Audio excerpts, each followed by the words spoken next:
Third week in a row, Q&A Friday. You guys keep asking those questions, so I'm gonna keep answering them. Okay, I've been working like 3 jobs. Probably why I never see ya. Probably why I never have time for the fake friends that won't be ya.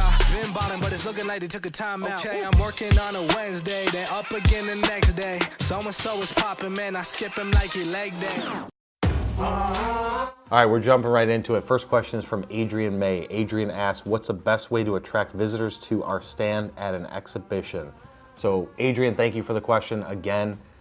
So what Adrian's talking about is trade shows. And I know a lot of you guys out there are dealing with trade shows. Maybe they haven't been as effective. So let's go into the strategy that I feel would be best. So the number one best way to attract visitors to your stand at a trade show or exhibition is number one, have a good location.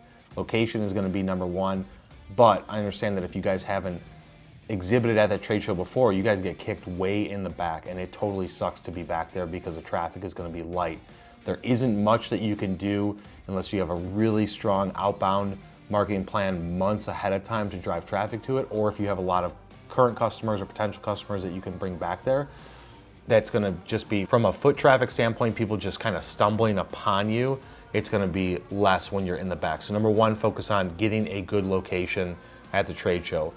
You can go down the path of, you need to be planning months ahead of time. Number one, from an SEO standpoint, a hack that we use that always works for our clients is we'll actually build a web page on their website that's specifically for the search phrase for that trade show. So if we're going after ABC Trade Show 2019, we build a page optimized for that SEO.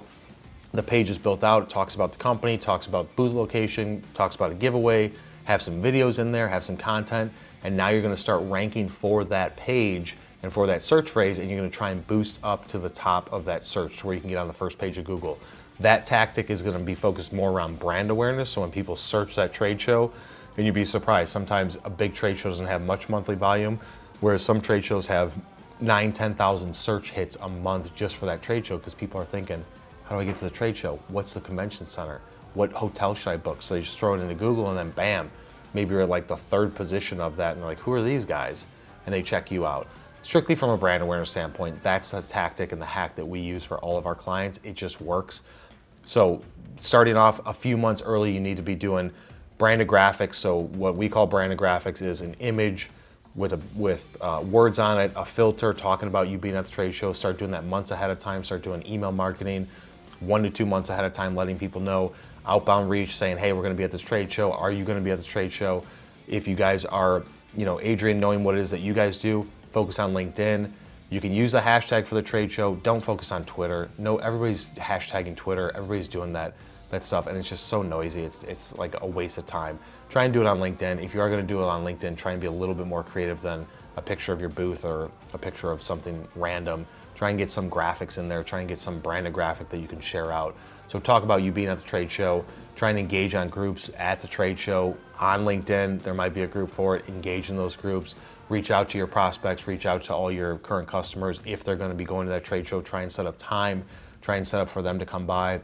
That's another thing you could do, but you gotta plan out months ahead of time. Trade shows, exhibitions, things like that. You can't just say, I'm going to this in 30 days and I'm just gonna hope that the $5,000 or $10,000 that I spent is gonna be worth it for the leads that come in, and you get some random back alley location or in the way back by, even the bathrooms or something like that, and you're gonna get totally jacked up on foot traffic not coming to you while you see all your competitors out there that are getting foot traffic because they've been exhibiting for years with them. So another thing you could do is, and we advise one of our clients to do this past fall, go and kind of be in the weeds at your competitors' location. So if you've got some competitors out there, stand back and kind of see who's coming to their booth if they've got a better location. And then if you need to, bump into those potential customers while they're walking down the aisle and be like, oh, hey, don't you guys do this, and that, or don't you need this? You can kind of be a little bit incognito and just looking at the traffic and try and siphon off of it and hit people up in the aisle. The other thing you need to do when you're at the trade show, when you're at the booth, so you've already done pre-marketing, you've already done some web stuff, you've already done outbound, now you're at the show, you've got one guy going to competitors and kind of hawking out things. Anybody in the booth, do not sit down once. I don't care if it's a 12-hour trade show, do not sit down. You need to be standing the entire time. You need to have space open in the front of your booth to invite people to come in and talk to you. You need to have your background high up so people can see it, so your head's not blocking all the good content. So if I'm at a trade show and most of the content is in this section and I'm standing up and you're blocking it, then people aren't going to be able to see it.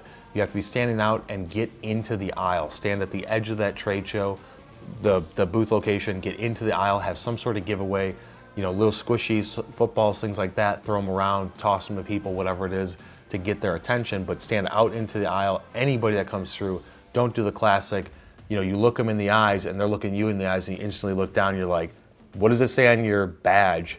Oh, you're not somebody that I'm trying to sell to, so I'm just gonna ignore you. Say hi to everybody, be outgoing and engaging, and try and drive them into your booth to talk about something. Ask them, hey, do you guys need any of this? Hey, do you guys do anything like that? Or check out this cool thing that we have. Just get traction, because more times that people are coming in, it's gonna create a little bit of a buzz, and it's more likely that people are gonna stop and say, what's going down there at their booth? And then they'll stop for more than a second and actually look at what you guys do, and they may say, hey, I would like to talk to these guys too, because I could use that. So trade shows, you gotta start with doing stuff up front, but when you're at it, you gotta work those shows as much as possible. At the end of the day, if the trade show traffic sucks, or if the demographic that's coming in isn't in your correct demographic, or it's only 20% of the demographic is of people that you can sell to, it's kind of gonna be hit or miss, but you gotta be as lively as possible and get out there and work that booth. So thank you, Adrian, for that question. Hopefully that helps you out. Next question is from Kristen. Kristen asks, how do you feel about purchasing lists for prospecting? This is something that, God, has been around forever. Everybody's pushing lists and data is king, right? So with data being king, when you buy a list from somebody, I am almost 1000% against it, because you have zero control. You can tell them, here's all my criteria, and they may send you a small snippet of the list. The best thing that I would recommend from a list building standpoint is zoominfo.com.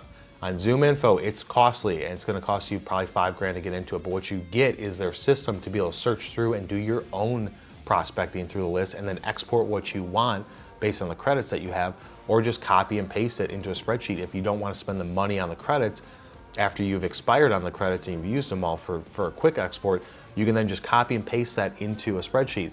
That's actually 4 years ago exactly how I got started. I was like, you know, I went through all my business cards and said, who do I know in the industry that could use the services that we offer, but then I need things at scale. I hooked up with ZoomInfo. It was cheaper back then. I said, I can't spend the money because I don't have the money to be just doing these exports at thousands of dollars. So I said, I have to go in and actually copy and paste old school onto a spreadsheet. They still offer it. That's the best way to do it, because you need control over it. They're like, all the data pretty much comes from one location. When you look at bigger companies, they're pulling it from Hoover's or D&B, and sometimes they're cross-referencing it with 25 different locations or all these other data sources and stuff like that. But at the end of the day, the data is the data, and most of the time it sucks, and the bounce rate is going to be high.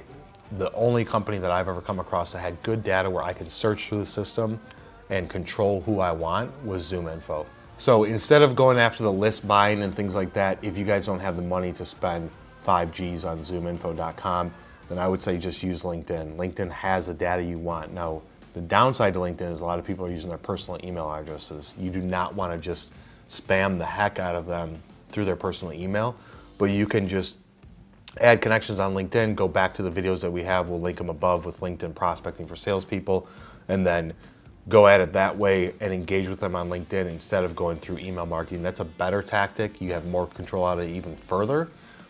But if you are going to purchase a list or use a system for mass scale to where you can build it out for strategic people that you want to go after, ZoomInfo is the best, and I would recommend them. We currently don't use them. It's not an endorsement, but I know plenty of people that do. I used them for years in the past, and it's still the most accurate data with the lowest bounce rate. Bounce rate meaning you send out an email and they're like, hey, this person doesn't exist here anymore.